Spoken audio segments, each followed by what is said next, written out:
Students, आज हम discuss करेंगे basically spring force and potential energy के बारे में। तो देखिए, सबसे पहले हम हेडिंग लिखते हैं। First of all let us right spring force and potential energy. Spring force and potential energy.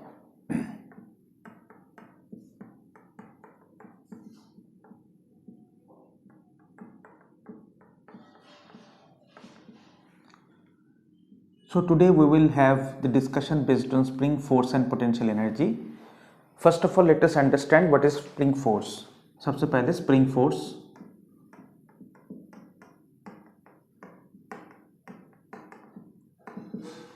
देखिए स्टूडेंट्स कि अगर कोई एक स्प्रिंग है, मान के चलिए ये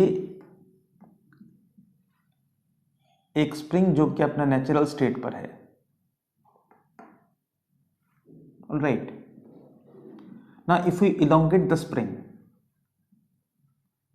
say the positive deformation condition, so this is the case of positive deformation. When it's a case of elongation, that is called positive deformation. For this purpose we have to pull the spring towards right, say to elongate its length. This is the external force F, or force exerted by the agent F A से। So here the deformation is positive। यहाँ पे आप देख सकते हैं deformation जो है वो पॉजिटिव है, यानी चेंज इन लेंथ जिसको हम कहते हैं final length minus initial length comes out to be positive. So therefore इसको हम कहेंगे पॉजिटिव डिफॉर्मेशन। सो इस सिचुएशन में द स्प्रिंग फोर्स और the restoring force of the spring will be developed in the opposite direction. Under deform condition these two forces are equal, all right. Similarly, let us consider a case of negative deformation, say compression, यानी जो natural length है उससे spring का length हो जाएगा कम। So this be the case. To compress the spring we have to compress it with force Fa be the force of the agent. In this case you can mark one thing, so deformation is negative, but the spring force developed here will be in this direction. Under deformed state it is counterbalancing the force of the agent. So we can say in both the situations, if we write in a vector way, force vector should be equals to, we write minus k x vector. As the case is of one dimension में vector notation जो है उसको हम positive negative से लिख सकते हैं। So simply vector notation हटाकर we can write this as f is equal to minus k x, alright. That means जो स्प्रिंग का फोर्स है, the expression f is equal to minus k x में f जो है वो spring force है students. So spring force is basically directed opposite to the deformation. So you can mark one thing, in case of elongation, in case of elongation में जब x होता है positive तब जो फोर्स ऑफ द स्प्रिंग है that becomes negative. In case of compression में students deformation is negative but the spring force you can see it is positive, alright. And under deform state this force external and the spring force will be balancing each other, so it is in equilibrium under deformed state, all right.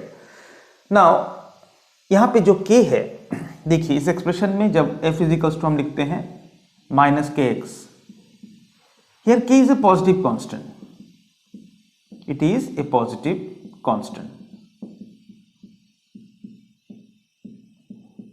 Students इसी को हम कहते हैं force constant या कह सकते हो spring constant, all right. now अगर आप if you plot the graph between the spring force and the deformation, so what kind of graph you will get? See, this be the y axis, this be the x axis. Here we are taking deformation, here we are taking the spring force, all right. So this equation, the y variable is force which is equals to minus k into x where k is positive. So we can expect graph to be passing through the origin of coordinates and it will be a straight line. So this is passing through the origin of coordinates because ये अनडिफॉर्म्ड state जब है यानी x का value जब 0 है तो spring force हो जाएगा 0. तो ये हो जाएगा ग्राफ. तो स्टूडेंट्स आपको याद रखना है कि जो स्ट्रेट लाइन है it is a decreasing straight line. इसका जो स्लोप है, इसका स्लोप आप देख सकते हो, स्लोप को हम यूजुअली m लिखते हैं which is equals to minus k. Alright, तो इसके बारे में आपको याद रखना है कि स्प्रिंग फोर्स आप इस ग्राफ से ही मार्क कर सकते हो. You can mark one thing, if the coordinate this x elongation is positive, then we have the force coordinate is negative. See, this is a negative coordinate minus f. Likewise, in case of compression, जब x का value या x हो जाएगा negative, ये वो case है, तब आप देख सकते हो कि राइट वर्ड्स यानी spring force will B positive. Alright, तो स्प्रिंग कांस्टेंट हमने सीखा कि इट्स ए पॉजिटिव कांस्टेंट, और स्प्रिंग कांस्टेंट का जो हम एक्सप्रेशन लिखेंगे मैग्नीट्यूड है वो है f upon x. So therefore obvious unit जो है वो न्यूटन पर मीटर है. This is the SI unit of force constant. ठीक है. नाउ अब हम देखेंगे कुछ बेसिक इसके एप्लीकेशंस. स्टूडेंट्स, सबसे पहली बात आपको याद रखना है कि फोर्स कांस्टेंट जो है which is a positive constant, लेकिन यहाँ पे जो ग्राफ है, इस ग्राफ का स्लोप है, एफ ग्राफ का जो स्लोप है दैट इज माइनस के. सो वेल एक्सपेक्टेड ये है नेगेटिव. ठीक है ना. फाइन. अब आप देखिए कुछ बेसिक क्वेश्चंस हम ट्राई करेंगे. लाइक एक क्वेश्चन है, मान के चलिए कि स्प्रिंग अपना नेचुरल लेंथ के बारे में नहीं बताया गया कि when two forces are exerted, like when two forces are applied, when forces F and 2F are applied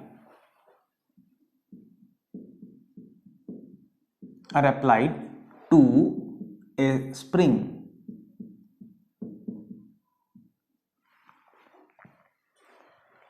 its length found to be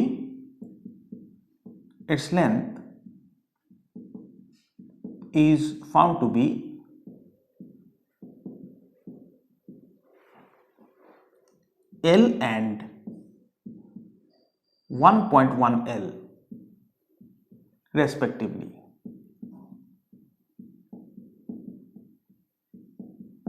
ये information given है. All right. Now we have to find the original length. Find original length and force constant.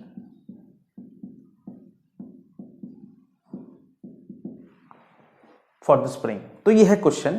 तो इसमें students आप ये mark कीजिए. देखिए, let us suppose spring अपना natural length पर है, अनडिफॉर्म स्टेट, वो ये स्टेट है. फाइन, ये इसका नेचुरल स्टेट है. अब जो इंफॉर्मेशन गिवन है, सपोज कीजिए बच्चों कि नेचुरल लेंथ है L0. Alright, so first case is given to us कि if the force is F, जब हमने F फोर्स इस पर अप्लाई किया है, तब देखिए इसका लेंथ जो है वो थोड़ा सा बढ़ गया. अब इसका लेंथ के बारे में बताया गया है, it is L, it is not L0. Fine, this is the elongated length. Now second case is if we increase the force. अब देखिए फोर्स को हमने और थोड़ा सा इंक्रीज किया तो फर्दर इलोंगेशन, यानी जब हमने फोर्स अप्लाई किया twice F.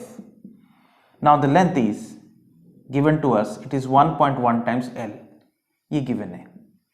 Fine.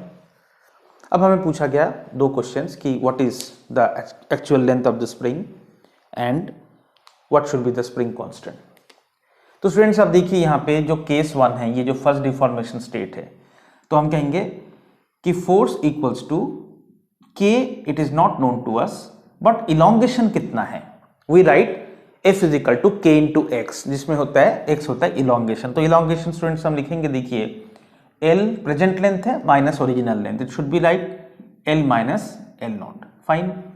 The second equation should be twice F is equals to K into इस स्टेट में it is 1.1 times L minus original length L naught, that will give us the extension or elongation. ठीक है students, अब इन दोनों equation को solve करके दो unknown quantities हमें निकालना है. They are the force constant and L naught, the natural length of the spring. Alright, so first of all क्या करोगे, divide these two equation. Suppose let us take as this as to second equation, this is first equation. Alright, इनको अगर आप divide करेंगे तो क्या मिलेगा आपको, आपको मिलेगा 1.1 times L minus L naught upon L minus L naught. K will cancel out and the ratio of second to first equation will give us 2. ठीक है, now cross multiplication will give us 1.1 times L minus L naught is equals to twice L minus twice L naught. ठीक है, अब आप देखिए यहाँ पर हमें क्या मिल रहा है, what we are getting, कि अगर हम सब्सट्रैक्ट करेंगे यहाँ पे L और L naught को एक जगह लेके आएंगे. If you bring this L naught here, you will have L naught on the left hand side and on the right hand side we have 0.9 into L. So we got our answer. See, in terms of given parameters, यहाँ पर जो original length है in terms of given parameter like L, तो यहाँ पे हमें original length मिल गई है. Now if you substitute this value in one of these equations, one or two, किसी में substitute कीजिए, you can have the force constant. Suppose we are substituting the value in the first equation, तो हम लिखेंगे F equals to K is not known to us.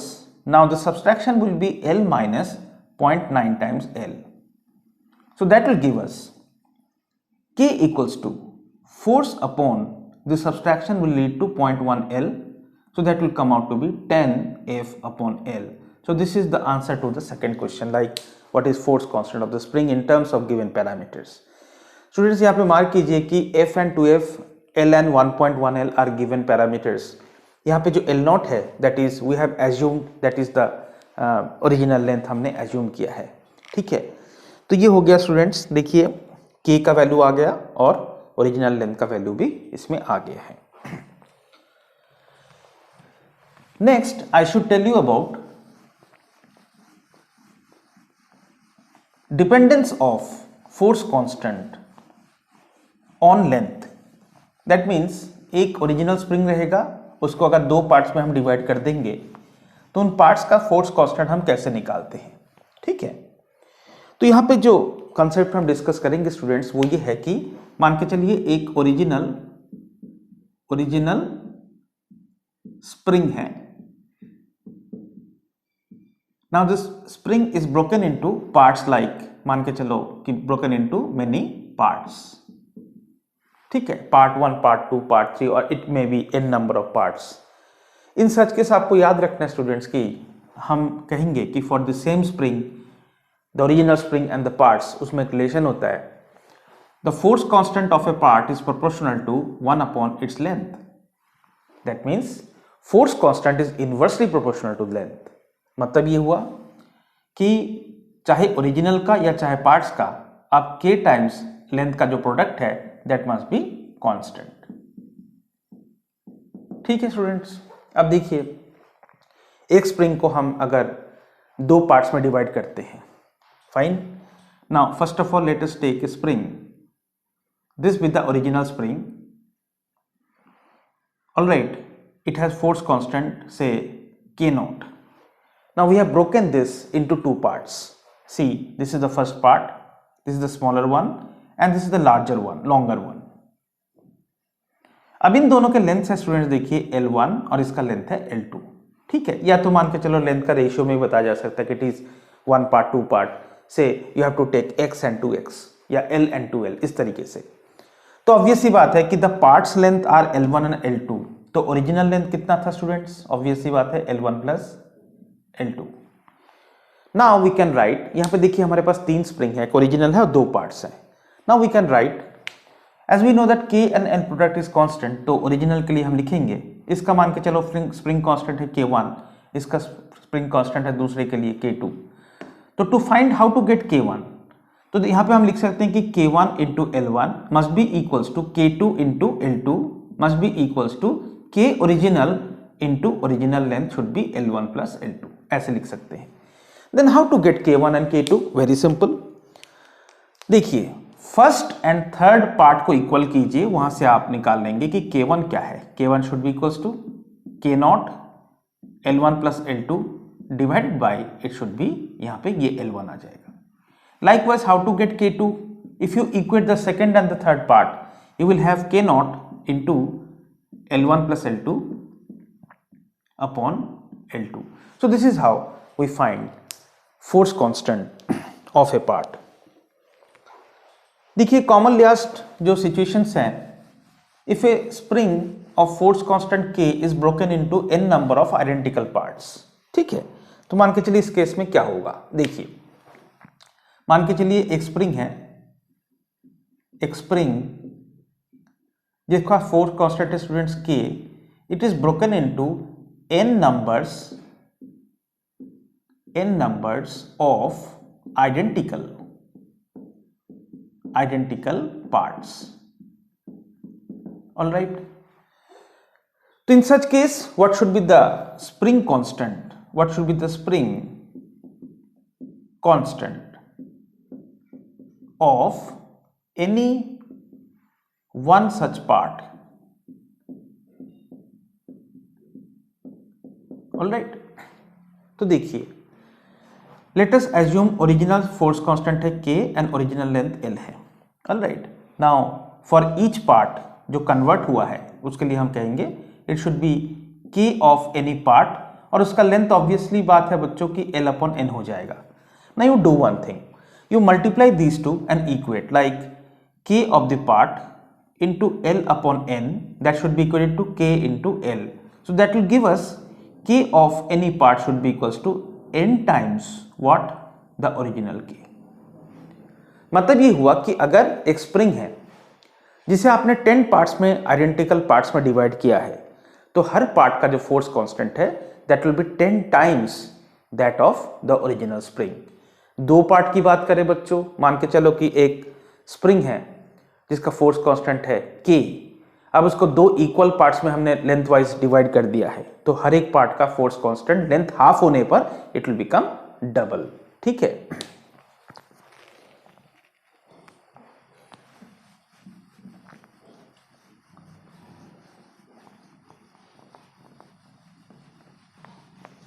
now we can discuss about the potential energy of a spring. Potential energy हम कैसे derive करेंगे students? Obvious सी बात है कि it's a variable force, और आप जानते हो कि gravitational force, electrostatic force and this restoring force of the spring, these are examples of conservative forces, and conservative forces जहां पर है वहां पे potential energy can be defined. Very simple, हमें देखना पड़ेगा to produce certain elongation in spring, हमें कितना वर्क परफॉर्म करना पड़ेगा, like what is work done by the agent to bring any deformation in the spring. That work done will get stored as elastic potential energy in the spring and the concerned force is restoring force। ठीक है ना। अब देखिए spring को अगर हम combine करते हैं, सबसे पहले ये पढ़ लेते हैं कि what is K equivalent for the combination. बच्चों सीरीज एंड और we can say combination of springs, combination of springs, ठीक है, जैसे कि कैपेसिटर या इलेक्ट्रिकल रेजिस्टेंस को हम सीरीज या पैरेलल में कंबाइन करते हैं। आपको याद रखना है कि यहां पर स्प्रिंग कांस्टेंट यानी इक्विवेलेंट स्प्रिंग कांस्टेंट फाइंड करने के लिए combination of the spring will behave like combination of capacitors mathematical point of view से। ऑलराइट, मतलब ये हुआ कि आपको ये पॉइंट याद रखना कि कॉम्बिनेशन ऑफ स्प्रिंग्स, ठीक है, is similar to combination of capacitors. Same mathematical rule they will follow. Combination of capacitors. Fine. Capacitors का रूल क्या होता है बच्चों? देखिए, अगर इन केस ऑफ सीरीज कॉम्बिनेशन में हम लिखते हैं 1/CS equals to 1/C1 plus 1/C2, ठीक है ना। और we can say reciprocal of the series combination is equals to sum of reciprocals of the individuals where I running from 1 to n। Similarly अगर spring का जो series combination है, spring के case में हम सिमिलर फॉर्मूला लिख सकते हैं, reciprocal of K S is equals to reciprocal of K1 plus reciprocal of K2। तो जैसे कैपेसिटर में भी फॉर्मूला मिलता है स्टूडेंट्स, तो यहाँ पर K इक्विवेलेंट सीरीज कॉम्बिनेशन का हमें मिल जाएगा, it should be product of K1 K2 upon their sum in case of we have two springs in series, but in case of multiple springs in series we can try with this 1 upon K series equals to 1 upon K1 plus 1 upon K2 and up to added up to 1 upon Kn। इस तरीके से हम निकालते हैं। Now series combination में आपको एक point याद रखना है कि सीरीज कॉम्बिनेशन में क्या कांस्टेंट होता है। जैसे कि कैपेसिटर इन सीरीज में आप जानते हो सभी स्टूडेंट्स कि चार्ज रिमेन्स कंजर्व्ड, है ना, चार्ज कांस्टेंट रहता है। सिमिलरली स्प्रिंग्स जब सीरीज में होंगे और एक एंड से आप उसे पुल करोगे तो हर एक स्प्रिंग में टेंशन इक्वल होगा, ठीक है। तो मतलब याद रखना स्टूडेंट्स कि देखिए स्प्रिंग्स को अगर हमने सीरीज में कंबाइन किया, मान के चलो ये पहला स्प्रिंग है, ठीक है, उसके साथ सीरीज में ये दूसरा स्प्रिंग हमने कंबाइन किया है और इसको हम किसी एंड से इसको पुल कर रहे हैं, मान के चलो F4 से, ऑलराइट। तो इस स्प्रिंग का जो फोर्स है F1 that will be equals to F as well as इस स्प्रिंग का जो टेंशन है या फोर्स है F will be equal। तो इस केस में क्या होता है, हम कहेंगे कि F is equal to kx वाले इक्वेशन में, F is equal to kx वाले इक्वेशन में हम कह सकते हैं as force is same या constant then elongation produced should be inversely proportional to the force constant, ठीक है।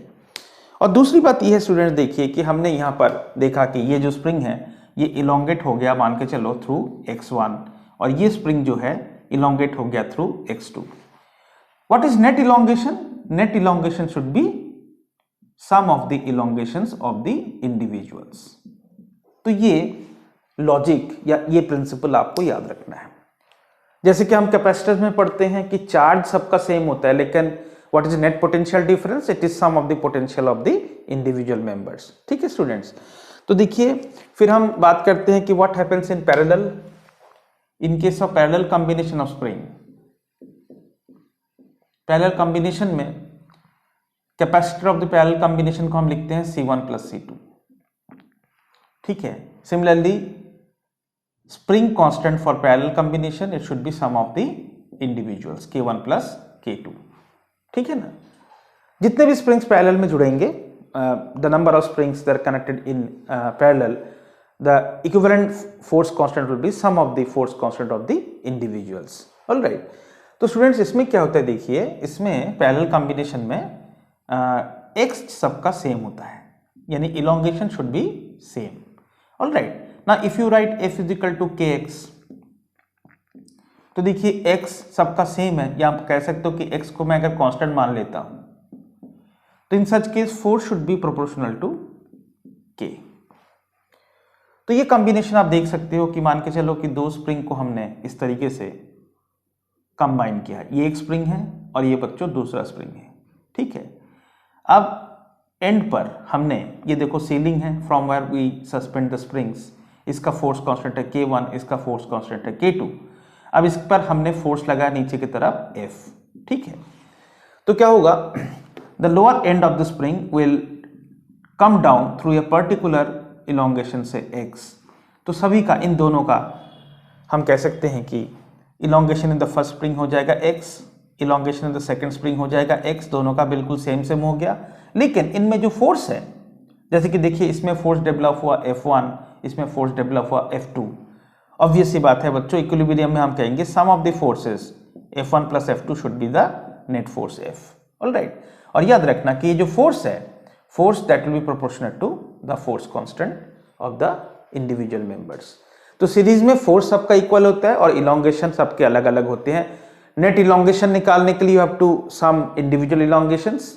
और यहाँ पर क्या होता है स्टूडेंट्स, यहाँ पे देखो इलोंगेशन सबका सेम होता है, और अगर आपको फोर्स इंडिविजुअल निकालना है that should be proportionate to force constant.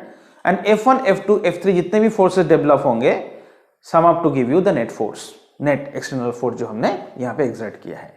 तो यह है कॉम्बिनेशन ऑफ द स्प्रिंग के बारे में, alright. Now we can go for the potential energy. Potential energy कैसे हम डिस्कस करेंगे, देखिए कुछ बेसिक फंडामेंटल बातें हमें याद रखना चाहिए। तो बेसिक फंडामेंटल इसका क्या है स्टूडेंट्स, मैं आपको बताना चाहूंगा। सबसे पहले हमें इसे समझना पड़ेगा कि पोटेंशियल एनर्जी जो स्टोर्ड है वो किस तरीके से है। देखिए, हम डिस्कस करने जा रहे हैं कि potential energy of spring U, all right. तो देखिए स्टूडेंट्स, मैं ये मान के चलता हूं कि सपोज करो कि स्प्रिंग स्टार्टिंग में अपना नेचुरल स्टेट पर है, ये इसका नेचुरल स्टेट है, ठीक है। अब हमें इसे फाइनली एक इलोंगेटेड स्टेट में ले जाना है। सपोज कीजिए finally we need to have this much elongation, यहां तक हमें पहुंचाना है। So we need to have a final elongation of say x0, यहां तक हमें इलोंगेट करना है। तो ऑब्वियस सी बात है कि इलोंगेटेड स्टेट में it should be pulled by force. अब हम आते हैं किसी इंटरमीडिएट स्टेज पर। स्टूडेंट्स देखिए, किसी इंटरमीडिएट स्टेज पर इलोंगेशन ना तो 0 है ना ही x0 है, बीच का कोई वैल्यू हम लेते हैं। Let us take now the at the intermediate stage the elongation be an intermediate any value x। तो इंटरमीडिएट वैल्यू है यहाँ पे x, ठीक है। तो इस सिचुएशन में फोर्स क्या होगा, यानी एजेंट ने कितना फोर्स लगाया होगा, फोर्स ऑफ द एजेंट तो ये है। तो बच्चों इस सिचुएशन में देखिए, force of the agent should be equals to k times x, all right. हम जानते हैं कि इलोंगेशन चेंज होते ही फोर्स एजेंट का बढ़ जाएगा। Now let us produce further elongation x से लेकर x प्लस dx तक इसको हम इंक्रीज करते हैं। तो हम एज्यूम कर सकते हैं कि as the elongation increases by very small amount, यानी dx infinitesimally small elongation, so can assume इस रेंज में फोर्स रहेगा constant. So what is work done by the agent?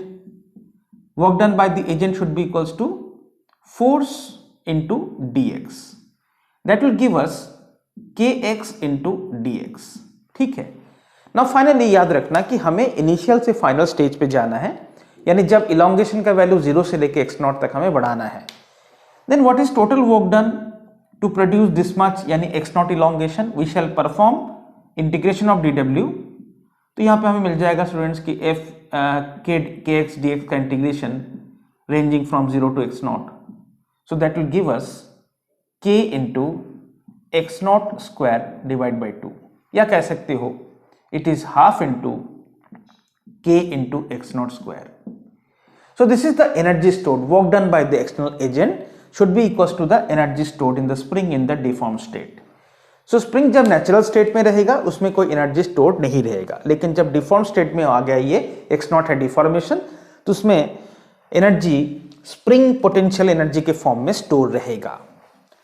Fine, तो स्प्रिंग पोटेंशियल एनर्जी का जो एक्सप्रेशन है आप देखिए, स्प्रिंग पोटेंशियल एनर्जी का जो एक्सप्रेशन है, what we are getting the formula U equals to half k into x0 square. But simultaneously we know that कि इस सिचुएशन में जो एक्सटर्नल फोर्स है that should be equals to k into x0, all right. अब देखिए students, इस expression को हम लिख पाएंगे कि हाफ इंटू अलग से kx0 लिखकर अगेन x0 से मल्टीप्लाई करेंगे। So we can also write this as in the deform state the force is f0 into x0, that can also be a formula for deformation, all right. Now in terms of, अब next step में हम क्या कर सकते हैं, देखिए half into force को रहने देते हैं ना। इस इक्वेशन से x0 को हम लिख सकते हैं कि it can be written as f0 by k। So another expression can be half times f0 square upon k.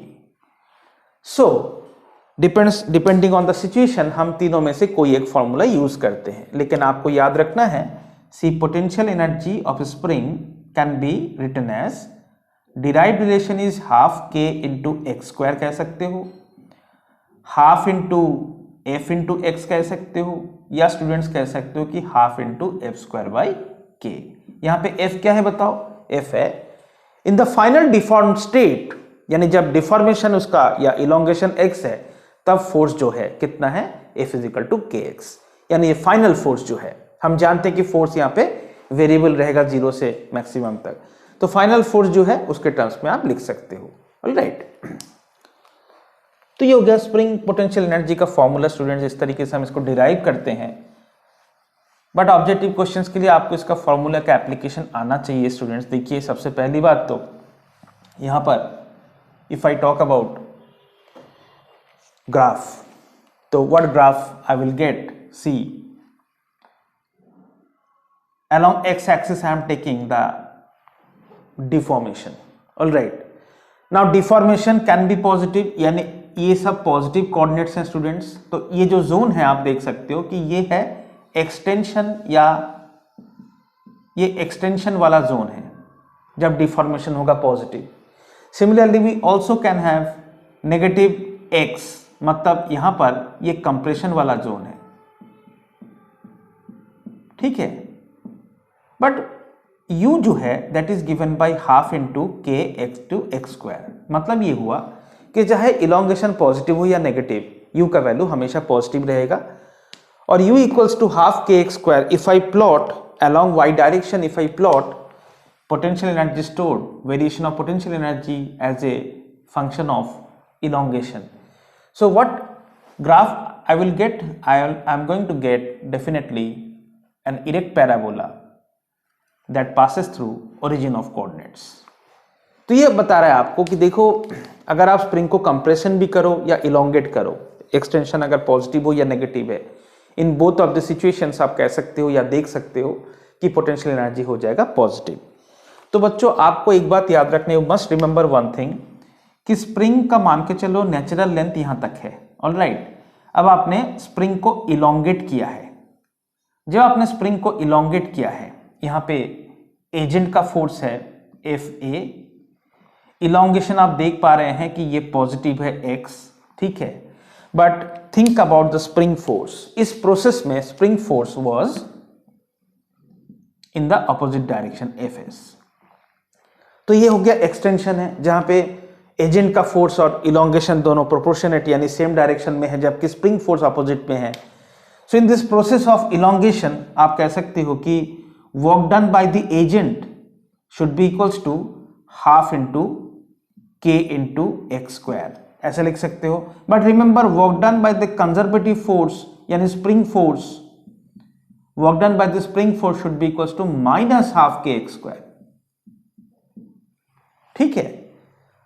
Agent performs positive work in case of elongation and the spring force will perform negative work is equals to half minus half kx square in case of elongation. Now think about compression, यानी natural length से हम spring को compress कर रहे हैं। Students देखिए कि spring का मान के चलो नेचुरल स्टेट में राइट एंड यहाँ पर होना चाहिए, जबकि हमने इसको कंप्रेस किया है। तो as a consequence what happened, इसका लेंथ कंप्रेस हो गया, यानी हमने फोर्स इधर लगाया, एजेंट का फोर्स, एक्सटर्नल फोर्स। तो जैसे मैंने आपको कहा कि यहाँ पे एक्सटेंशन आप देख सकते हो स्टूडेंट्स की एक्सटेंशन नहीं बल्कि यहाँ पे कंप्रेशन है, डिफॉर्मेशन यहाँ पे नेगेटिव है, इस डायरेक्शन में है। But remember spring will always oppose its deformation, it may be elongation it may be compression. तो बच्चों during the compression process spring force it has been along this direction. तो यहां पर भी आपको देखने को मिल रहा है कि कंप्रेशन में भी एजेंट का फोर्स डिफॉर्मेशन के पैरेलल है और स्प्रिंग का फोर्स अपोजिट है। तो बच्चों इन केस ऑफ, ये तो एक्सटेंशन का मामला था, in case of compression also, compression में भी आप कह सकते हैं work done by the agent और external force should be equals to half K x square and that is itself the energy stored. But work done by the conservative force और work done by the spring force should be equals to minus half K x square. तो देखिए ये दोनों relations दोनों के लिए valid है, for elongation as well as for compression. For elongation यानी पॉजिटिव डिफॉर्मेशन के लिए work done by the external force is half K x square which is equals to U यानी potential energy, and work done by the conservative या spring force equals to minus of that, minus half K x square. Compression में बच्चों वही result है, लेकिन देखो इसमें compression में भी जो एजेंट का फोर्स है deformation is parallel to that and spring force is against the deformation. तो दोनों मामलों में work done by the agent is positive half K x square and work done by conservative force is minus half K x square. तो ये एक basic point जो है आपको याद रखना है।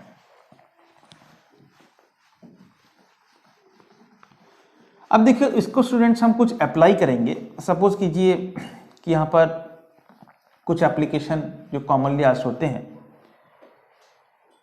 कि स्प्रिंग पेंडुलम में block suspended bye the spring. तो यहाँ पर ये सिचुएशन है, सपोज करो स्प्रिंग पेंडुलम का सिचुएशन हम देख रहे हैं। स्प्रिंग पेंडुलम, सी स्प्रिंग पेंडुलम ये है कि एक स्प्रिंग जो कि वर्टिकली ऐसे सस्पेंडेड है और यहाँ पे एक ब्लॉक हमने सस्पेंड किया है। ठीक है बच्चों, तो देखो यहाँ पर ये ब्लॉक जिसका मास m है वो बिल्कुल रेस्ट पर आ चुका है, यानी it is in equilibrium. Alright, now you can think about this कि original length of the spring it was slightly less than the present value because block का यहाँ पे वेट है। weight of the block, that is mg, must be counterbalanced by the spring force which is in opposite direction. It must be equals to kx. ठीक है, तो obvious सी बात है students की, देखिए कि ओरिजिनल लेंथ से यहाँ पे स्प्रिंग इलोंगेटेड रहेगा इस तरीके से। यहाँ पर there must be some elongation जब ये ब्लॉक रेस्ट पर है x। तो यहाँ पर हम सबसे पहली बात तो कह सकते हैं कि फोर्सेस को इक्विलिब्रियम लिखकर कि kx must be equals to mg, यानी elongation must be equals to mg upon k।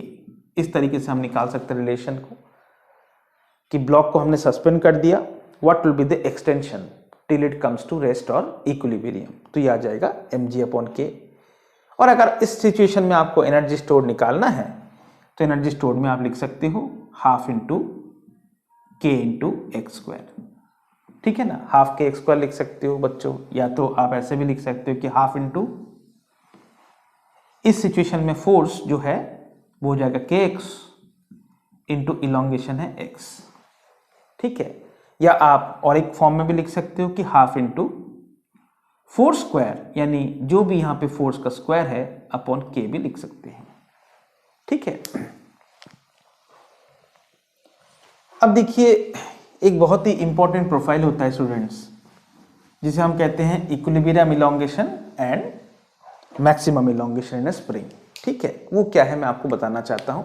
ये बहुत इंपॉर्टेंट डिस्कशन है कि इक्विलिब्रियम इलोंगेशन, इक्विलिब्रियम इलोंगेशन या डिफॉर्मेशन भी कह सकते हो, XE and maximum elongation,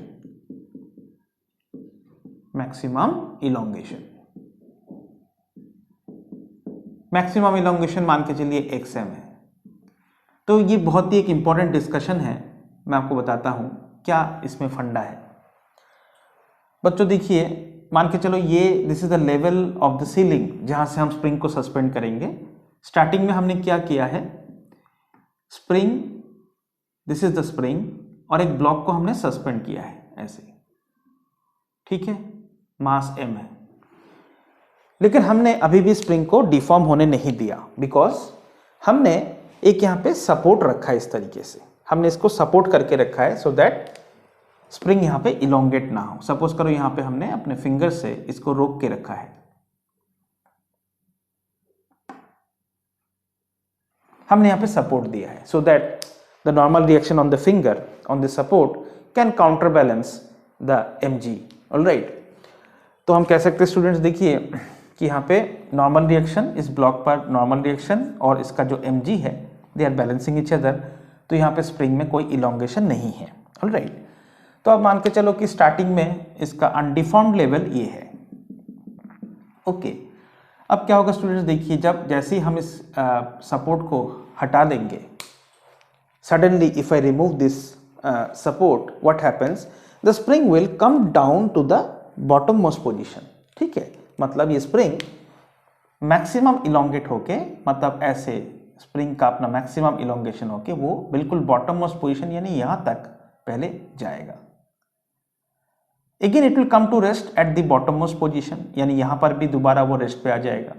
ठीक है, तो बच्चों इसी को हम कहते हैं मैक्सिमम इलोंगेशन। देखो इसको सडनली रिलीज करने के बाद जहां तक it will come down, it is the maximum elongation of the spring.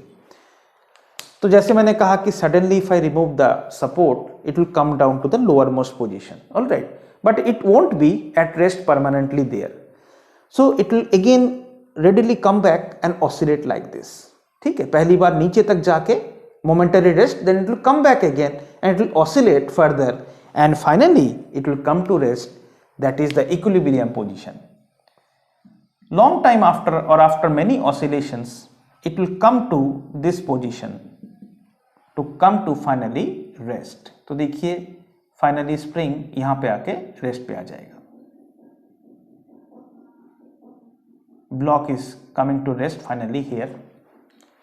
Now from the undeform state, अब जो इलोंगेशन है आप देख सकते हो, अभी जो हमने डिस्कस किया था कि कंडीशन ऑफ रेस्ट पे क्या होगा, इसको हम कहते हैं XE यानी इक्विलिब्रियम इलोंगेशन, जब ब्लॉक परमानेंटली रेस्ट पे आ चुका है।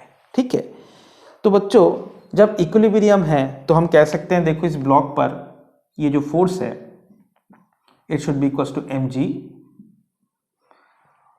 From upwards there will be a restoring force in the spring that should be equal to kXe, alright.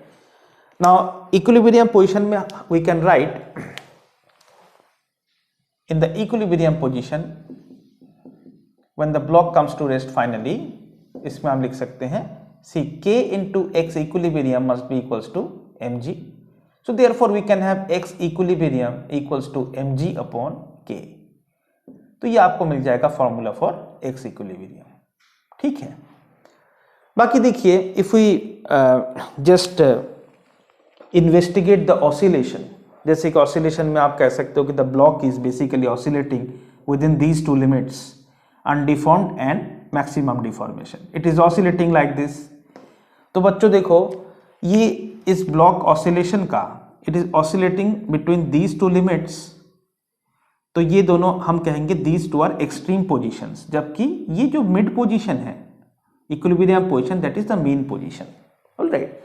And all of us know if this is the amplitude A, this will also be mean to extreme distance A. तो अगर 2 times amplitude ये है, जबकि ये जो XE है that will be equals to amplitude। तो इस लॉजिक से आप कह सकते हो कि if amplitude we know for oscillation, then what is the distance between or what is the separation between extreme to extreme? तो इस हिसाब से हम कह सकते हैं maximum elongation must be equals to 2 times that of equilibrium elongation, so maximum elongation must be equals to 2 times mg upon k। तो देखिए ये हो गया मैक्सिमम इलोंगेशन का फॉर्मूला। या तो स्टूडेंट्स और एक तरीके से भी हम एनर्जी कंसिडरेशन से भी हम यहां पर मैक्सिमम इलोंगेशन निकाल सकते हैं। कैसे, देखिए from initial undeform state to the maximum elongated state अगर हम बात करें, देखिए इनिशियली ये था अनडिफॉर्म स्टेट, ब्लॉक यहां पे था, इट वाज एट रेस्ट।